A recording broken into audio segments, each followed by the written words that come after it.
Lagay ng ekonomiya, kalakalan, negosyo at iba pa. Atin ang alamin dito sa Ang Pilipinas Ngayon. Magandang araw, narito ng mga nangungunang balita sa larangan ng pagnenegosyo at kalakalan.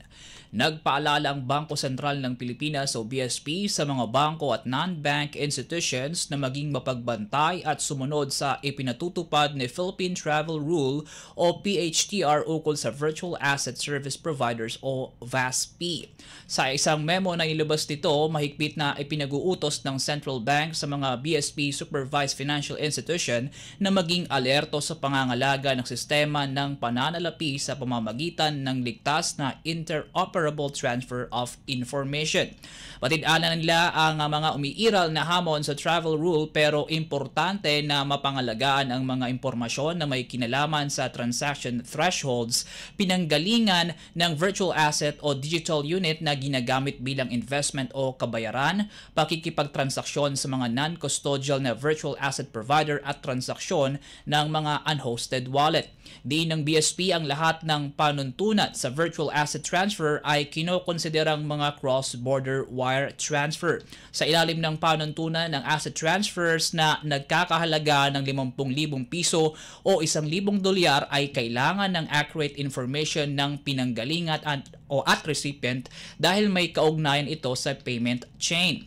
Ang travel rule requirement ay alinsunod sa rekomendasyon ng Paris-based Financial Action Task Force o FATF laban sa money laundering at bahagi ng pagpupursige ng Pilipinas na maalis ang bansa sa FATF Gray List. Lagay ng ekonomiya, kalakalan, negosyo at iba pa. Atin ang alamin dito sa Ang Pilipinas Ngayon.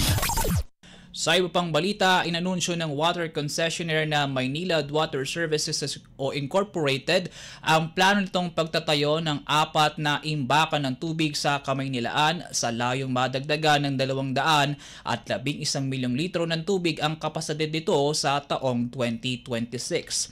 Ayon sa Maynilad, ang 4 na water reservoir na may kabuuang halaga na 2.8 bilyong piso ay itatayo sa Quezon City, Valenzuela at Muntinlupa. Sinabi ni Maynila Chief Operating Officer Randolph Estrellado na makatutulong ang karagdagang imbakan ng tubig para mapalakas ang supply sa mga kabahayan na nasa mataas na lugar. Kabilang ang proyekto sa 220 bilyong pisong Service Enhancement Program ng Maynilad para sa taong 2023 hanggang 2027. Ayon kay Estrellado, mayroong mga customer ng Maynilad na nagtitis sa mahina o walang tubig dahil sa mga repair and maintenance activities ng kumpanya kasama na ang 2 scheduled shutdowns nito noong 2023 sa Putatan Treatment Plant sa Muntinlupa City. Noong Enero ng nakalipas na taon, inatasan ng Metropolitan Waterworks and Sewerage System o MWSS na ibalik ang 27.48 milyong piso sa mga customer ng Maynilad na pinagsisilbihan ng pasilidad sa Putatan. Sa kasalukuyan may 37 water reservoir ang kumpanya na nakapag-iimbak ng 751 milyong litro ng tubig. Tumaas ito mula sa 10 imbakan ng tubig na may kapasidad na 400 milyong litro ng tubig pagkatapos ayusin ang 13 imbakan ng tubig at nagtayo ng 14 na panibagong imbakan simula pa noong 2007.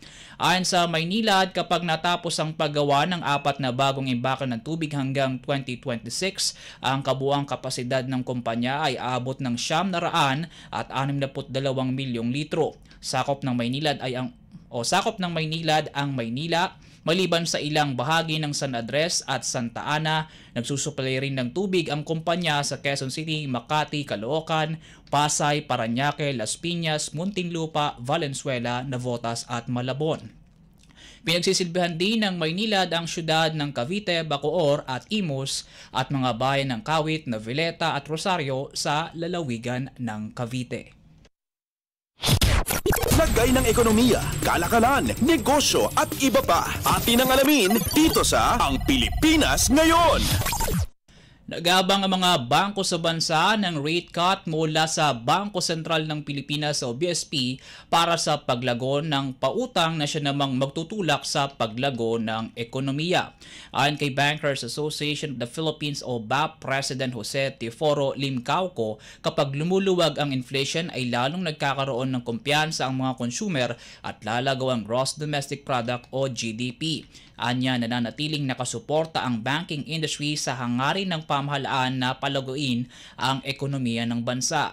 Naniniwala naman si Rizal Commercial Banking Corporation President and CEO Eugene Acevedo na maaari nang simulan ng BSP ang rate cut ngayong bumabagal na ang inflation upang mas makinabang ang mga consumer at maliliit na negosyo sa mas mababang interes. Samantala sa paring ng Philippine Stock Exchange, nagabang din ang mga investor na o sa susunod na economic date na ilalabas ng National Economic and Development Authority o NEDA na magiging batayan ng BSP sa kanilang monetary policy setting. Lagay ng ekonomiya, kalakalan, negosyo at iba pa. Atin ang alamin dito sa Ang Pilipinas Ngayon.